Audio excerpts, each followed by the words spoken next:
Imagine my son right now in school. He wakes up in the morning. One of the boys the other day told him, "Atuna kitu expensive, your mother ni misi ya buduki." Can you imagine? My son, imagine doing all that in school. And I'm just a very honest woman. Sijaiba. I've never stolen even someone's pen tangu nizaliwe na mamangu.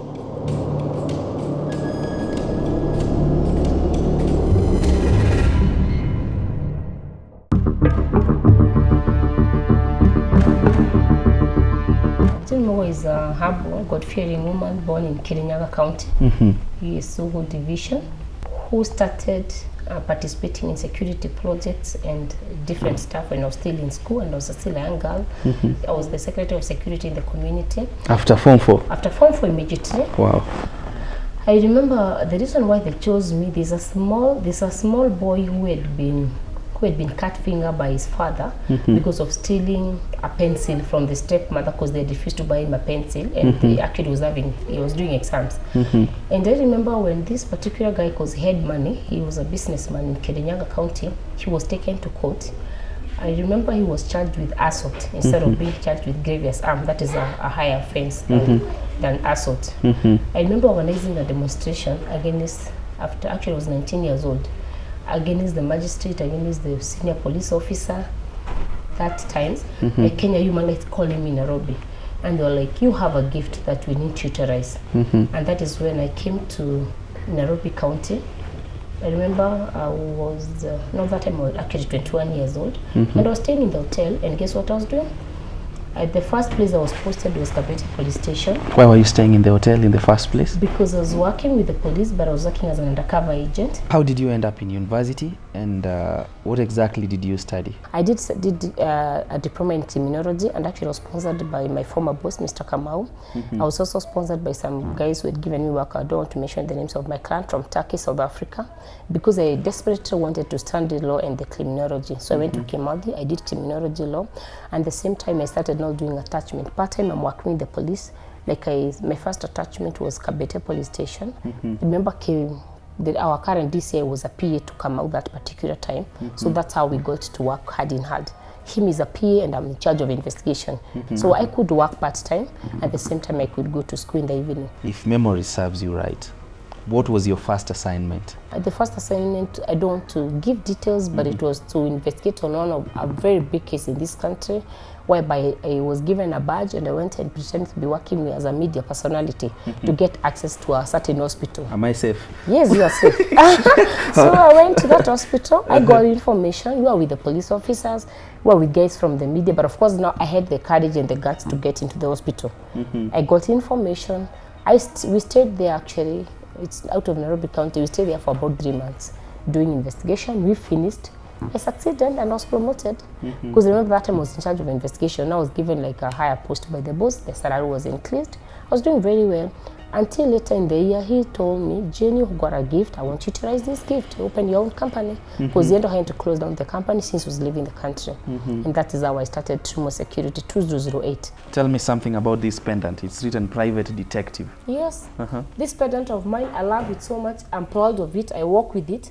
I was given this when I'm the first woman in Africa to train people on how to protect important people and to work with the police. I did a training that was, actually it attracted people from Israel, South Africa, and some guests from America. So when they came here, when I was being given the same certificate, you can see there, by the same government, by the same police, it came with this badge. Wow. So I got this badge and I also got others for my staff. So we work with them. It's a way of identifying who you are. What do you do during your fun moments? I love swimming. I have a pool in one of my houses, and I like making drastic decisions in water. In water? Yes, if I want to make a decision, I go pick up maybe get into the water, swim, and sit down, and I make decisions in life. And also I watch a lot of crime movies, CIA movies and all that. And at the same time, once in a while, like once after every 3 months or something, I'll go listen to, I am a person who loves country music. Yeah, I'll listen to country music, but of course it is no more. My life is no more. I can't go somewhere and sit in a club anymore, or even in a social joint, because now the enemy, the few guys who after my life, of course, didn't succeed, so I don't know the plan B. So I just sit home and pray God, they worship with friends, and maybe once in a while I meet clients and back home. You've been in love before, I want to believe. Once in a while, yes. Once in a while, come on. Yeah. Why do you say once in a while? I mean, I'm a human being. I've been loved, I've laughed. I mean, I've cried, I've hated, I've been loved, I mean, you understand me? Yeah. Are you ever tempted to drive your detective mind into the relationship? Yes, I did it. I've done it twice, actually.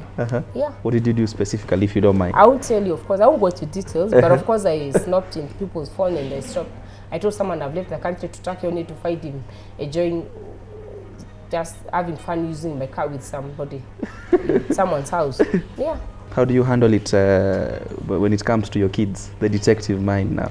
I make them understand. Of course, I don't investigate my sons anymore. I used to do it. I remember there are times I could follow up on my son a lot in school. I could have the teachers like get to tell me, okay, performance is normal as a mother. I have to follow up on that. But I'm talking about like private life. My son will like, Mom, want to go and watch a movie. And then I'm like, I tell the driver, maybe you need to follow up on him. Then my son was like, Mom, no way.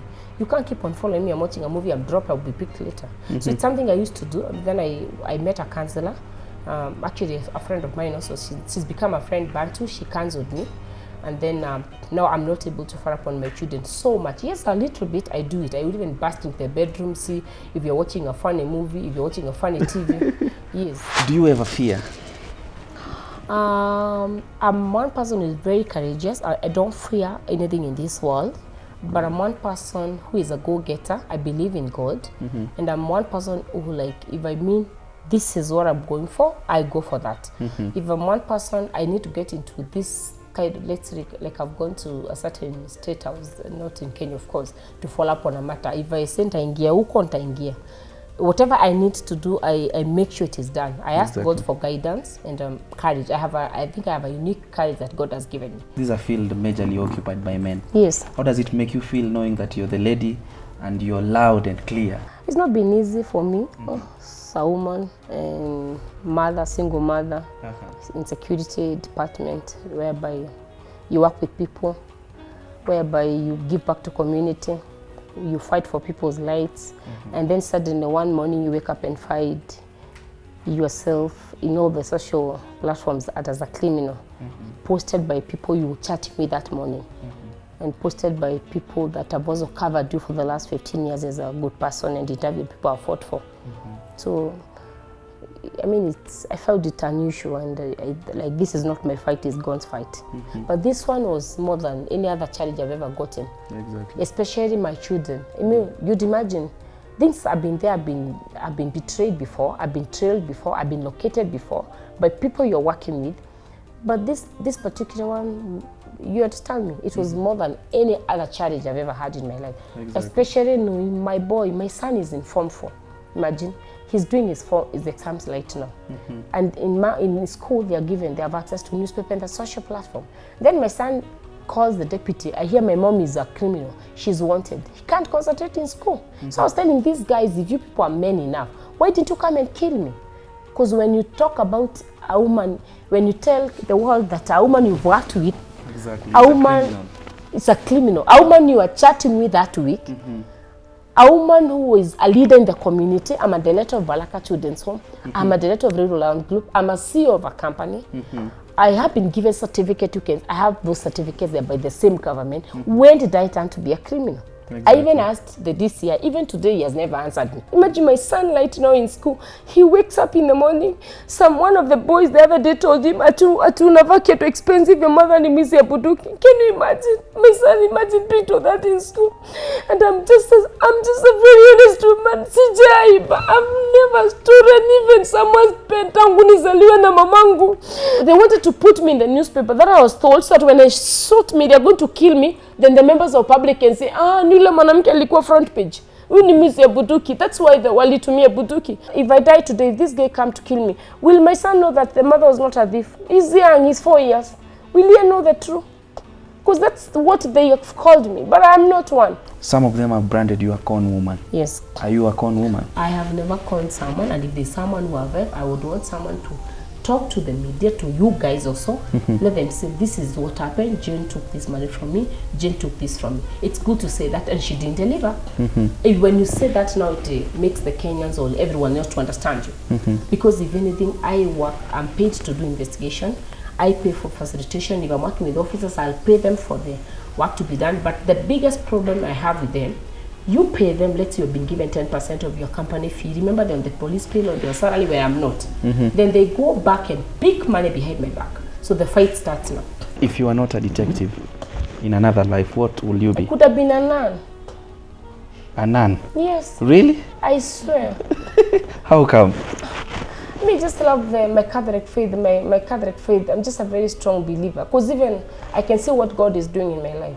I love giving back to community. Could have been Mother Teresa. Actually, those people call me Mother Teresa of the Kenya nickname. Yes. Closing remarks. Your closing remarks. Yes. Anyway, when the God wants to, for every God to be fine, it has to pass through fire. I'm passing through fire. I think God is defining a moment in my life. I'm not going to talk about the moment because it's only God who owns my life. You know why it happens to me? The only person who can feel the pain right now is God and my children. Because if I die today, the person who will be affected most are my children. Exactly. My children, my family. Of course, our friends who stand by me, close friends of mine. But I'm strong, but of course sometimes I'm a human being. I kneel down, I play, I cry a lot, especially the moment I watch this picture of my children. Huwa nalia sana manake mtoto wangu wako form 4 na nauliza yule jamaa alifanya hivi. Manake ni watu watatu. It's not the whole police, it's not the whole government that is corrupt. And this was not a government operation. It was an operation of a few corrupt police who are trying to hit me, to silence me, but they used the long platform. They used the Daily Nation, they used the DCI page. Exactly. That was long. That is why then they approached the Citizen, they approached the Standard, the Nairobian, they refused. They even told me. They also refused because they were like, no, you can't tell us to post someone without interviewing her. Exactly. And that is even why it was only done by the Daily Nation and the DCI page. Exactly. And here one of the senior officers was a classmate to one of the editors in the Daily Nation. So you'd connect that. Exactly. I don't want to mention names. Thank you. Thank you, my brother.